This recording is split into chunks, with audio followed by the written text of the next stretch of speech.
So it's necessary to have this program in this community because there's so many adversities that a lot of people face in the community as far as jobs. That's the biggest thing in any community, poverty community, is jobs. Academic is the second thing that needs to, that Breaking Ground works with. We do like remedial courses. Some people do need refresher courses. Some people don't even know how to read or write or, you know, learn anything because they wasn't taught those things in grammar school. I love Breaking Ground because it's my safe haven right now, and it's my life. I don't say it. Encourage yourself.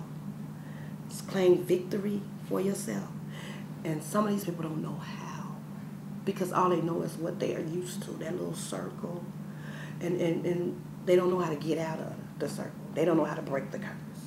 So that's where we come in at, as vessels of the Lord. So what's the first thing that comes to your mind when you hear Breaking Ground? Hope. That's my testimony.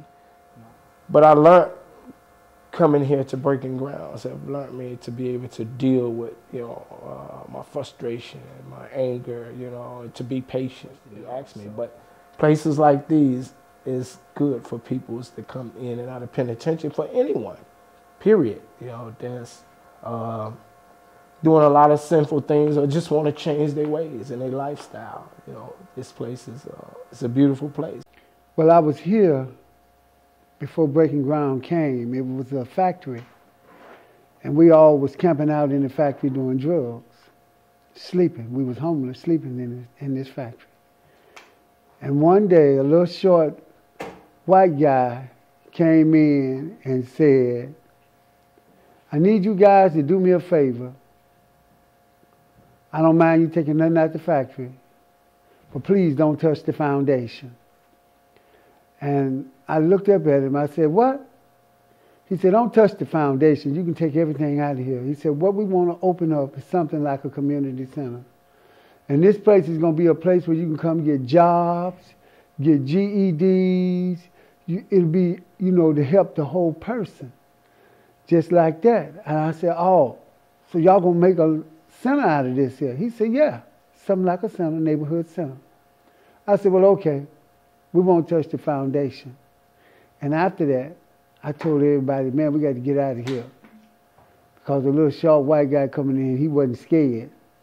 And he told us it's time. We can take everything, but it's time for us to go, because he talking about Jesus coming up in here doing something. So we all left. Years later, this is way back when they first started, so some years went by, and my cousin Keith invited me over. He said, "Come on, man, I want you to come meet a bunch of guys at Valid Concern." So I came over, and I was sitting in a group, and I mentioned it to him. I said, "Look," I looked around. I said, "I've been in this building before." And they said, "Oh, yeah? When?" I said, "Before it was any of this, when all them cars was in here." And it was Jeff that I was talking to. It was Jeff who came in and told us, "Don't mess with the foundation." So he said, "So you was." I was the guy that you came in the back and told, "Don't bother the foundation. We can take all the metal." And when you got through saying that all you was going to do and how God was going to help us, I told everybody it's time for us to go, because he talking about bringing God in here. We don't want to interfere with none of God's work. What we've tried to do at Breaking Ground is to provide, it's really a platform for ministry.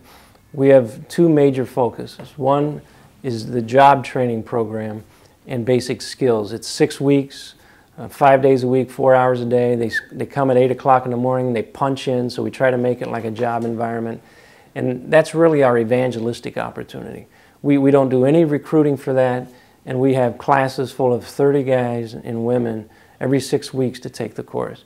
And in that, we share the gospel. We do a devotional every morning out of the Gospel of Mark, and then we love on them. And then that's what draws folks in. And then when we have some guys that are serious about the spiritual transformation, it's so awesome. And those are the guys we try to hire through some of the businesses that we've started. We're a not-for-profit organization, and so we build affordable homes, And so we're the developer, we're the general contractor, and we also self-perform some of the trades. So we're trying to create some economic engines to make money so that we can support the teaching factory, because it's not a money-making venture, and it provides income for guys as they continue to train. Our whole goal is to, it's kind of a stair step, where the first step is to go through the teaching factory. The next thing is to get your GED. After that, then you can go to the city colleges to get a trade in metalworking or metal stamping, electronic maintenance, or the building trades as plumbers, electricians, carpenters. We try to give them a marketable trade, because just as an employer, I need carpenters right now. And I don't care what a guy's done in the past. If he's a carpenter, I'll overlook his background. And that's the case with lots of businesses. The reason these guys are hard to place is because they don't have a skill. They can't, and a lot of the companies in our community, a lot of manufacturing, when you go in to apply for a job, they slide a test in front of you. And if you don't test out at the 8th grade level of math and reading, they're not going to hire you. And it's necessary because they got to read safety manuals and stuff. So they need that kind of help to get through the process. And that has to be covered with the love of Christ and the hope that the gospel brings. Because Jesus, he promises that he's with us. He's promised to walk them through their process. But Jesus needs some hands and feet in these communities to create some jobs and opportunities for guys so that they can work through their process and make the change.